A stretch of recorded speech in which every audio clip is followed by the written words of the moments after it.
Hey guys, welcome back to a podcast. I'm Captain Foley, and this is Trekyards. I'm quite a... I talked over you. See, we don't rehearse. I'd love to do like a supercut of all of our intros and like see how they change it and stay the same because they're actually all different. Hi, I'm Connor Cockins. We're looking at our favourite of a very specific thing.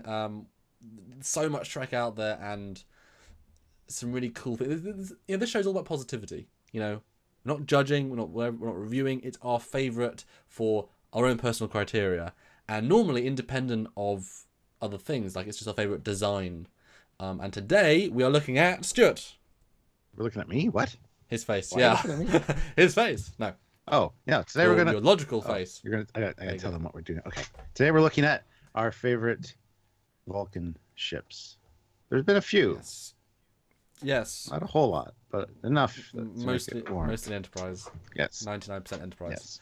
Yes. There was a transport vessel once that was actually Romulan taken over, which is actually a really cool design actually, and warp ring actually mostly sort of, and then the warp sled. But people that worked on the movie say, well, it was just happened to be Vulcan because a Vulcan was on it. Yeah. It's just the warp sled. It's not actually Vulcan. Oh, yeah. Yeah. Yeah. So mostly Enterprise, although you're welcome to do non-Enterprise. And again, we don't discuss this beforehand. My honestly, my two, we always sort of a second one, are so close that if you happen to pick the same one, I'm happy with the alternate, which I think we've done for a couple of these. So actually, if you tell your first, and then I'll alternate mine based on that, unless they're radically different. So what is your favourite Vulcan design? You don't want to say it at the same time? You don't want to try saying it at the same time again? Well, they are literally so close that I don't even know which one I'd pick. You know what I mean? All right. They're so close. All right. Well, okay. I'll Yeah. go first then. I would Yeah. have to say my favorite, based on what I'm looking at, would be the Trekyard class. So yeah, it's not yours, is it? That is, well, like I said, they were neck and neck. So I will then pick the. This is not going to be a surprise to you, but the Vulcan transport with the two hard. That's my warp second ring. one. Yep, there you go. Yeah, that's interesting. So sell me on the Dakir then. Make me regret my choice. What? Why? Why is it your favorite? It's the most visually impactful. I think it's got a lot going on, surface detail wise. It's its own unique thing. It's simple, yet as I said, it's got a lot of dimensionality on the hull. It's just a cool looking ship, but it is so simple. I like the warp ring style. I'm not a huge fan of warp rings in general, but on the Vulcan ships it works. And this one especially. Yes, exactly. Yeah. It's just there's a lot of really nice elements here, and it looks like it's a logical design. It's a logical choice. It's I don't know how else to put it. I mean, it's just a fantastic looking ship.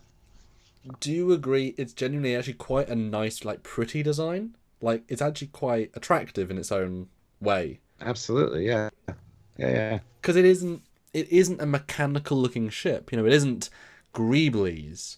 It isn't hard edges. It is super organic curves and yet not organic as a creature, which is such an interesting distinction. It is just a very It looks technologically advanced because it's so simple. You know what it looks like and reminds me of? It's the ships from Orville. yeah.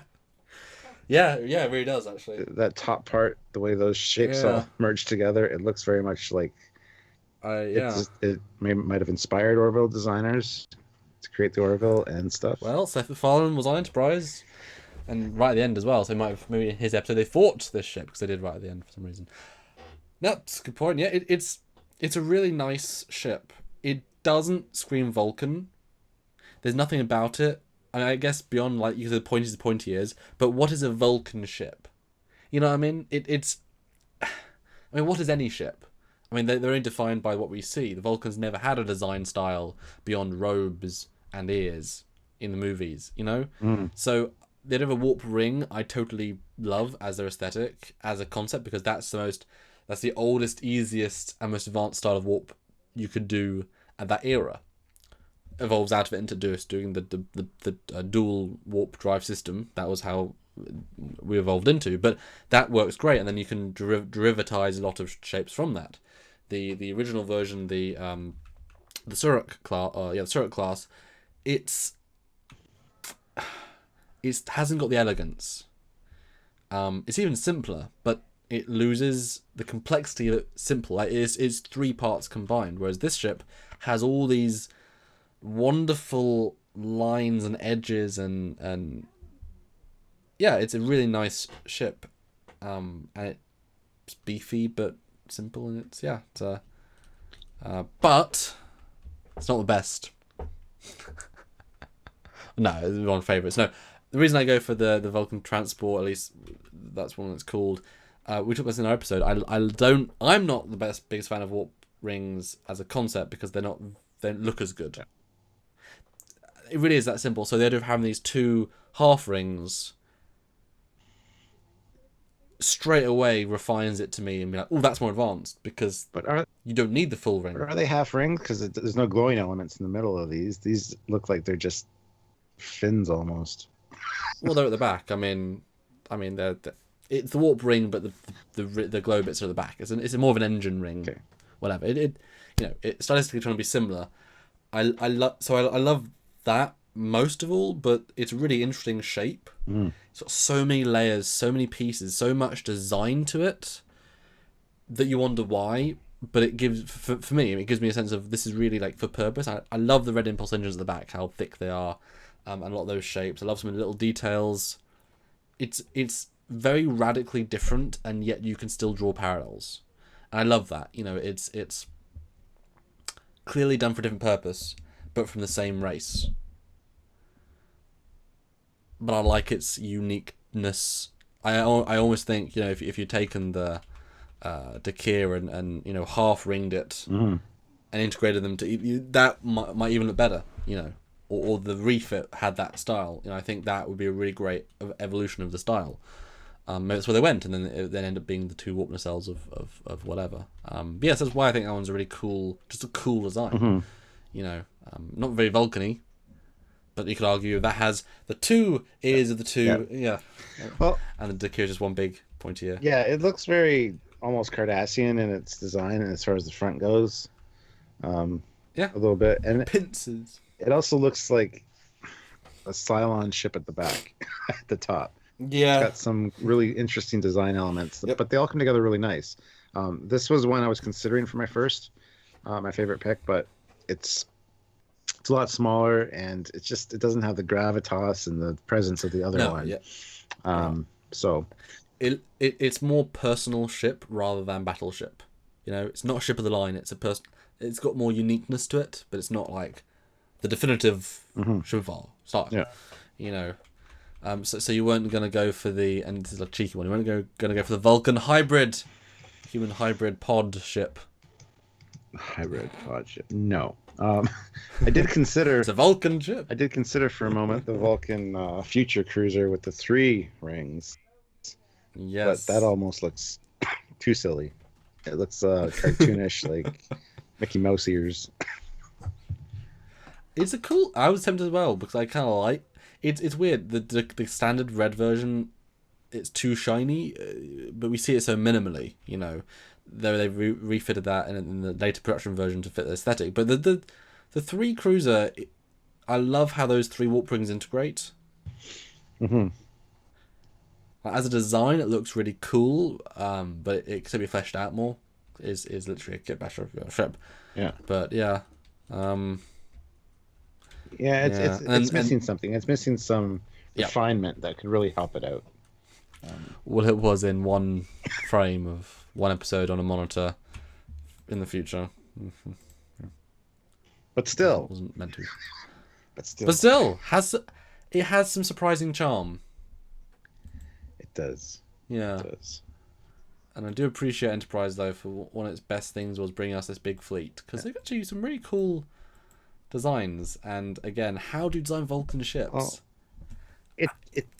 it's evident that the designers or the people running the show really like this ship, because if you like it, you should put a ring on it. They put 3 on this, right? So they really like this one.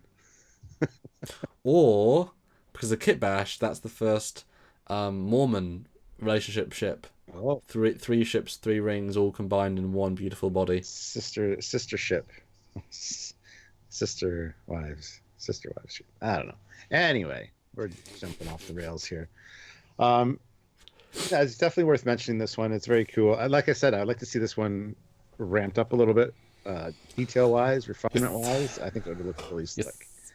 But Yes. yeah, it's definitely an honorable mention. I guess we'll Yeah, cool. Glad we're on the same sort of page. I'm glad we picked alternates. Because yeah, both cool, both surprising standouts. But the Kia left a big impression. I'm glad that became their primary battleship. Yeah, because it's a damn nice looking ship. Yeah, very well done. Yeah. But I never realized the link with the Orville design until just now, looking at it. I was like, oh man, that's what that reminds me of. But anyway, yeah. What do you guys think? Is there any Vulcan ships we forgot about? I know the warp sled from the motion picture is considered Vulcan. If that's your favorite, let us know in the comments below. Let us know what you think of our discussion. If you have anything to add to it, we'd love to read that kind of stuff. So also like the video, subscribe to the channel, go join the Facebook group. We got a lot of cool stuff going on there all the time. And we really love the community and we love you to be a part of it. So click subscribe and head on over to the Facebook one and join, because we want to talk to you. So, but if you want to directly support us, which would be amazing if you could, Patreon, I mean, such an important thing for YouTubers like us that rely on what we make doing these shows for you, that a few of you choose to give a little bit to help us again make more shows for you and all the other thousands of people that watch this show. So Patreon is a great service. It's monthly. You can give as little as $1 or as much as you want, and any amount would help. Literally any amount would help, but the more the better, obviously. Or a one-time donation, kind of tip, or just a thank you, or just a wow, that's amazing, special, amazing guest. Head over to trekyards.com, click that donate button, and give that whatever you want. Always appreciate it. Thank you in advance, anybody. That's right. So until next time, guys, I'm Captain Foley. And I am Commander Coggins. And we'll see you guys in the future. Bye, guys.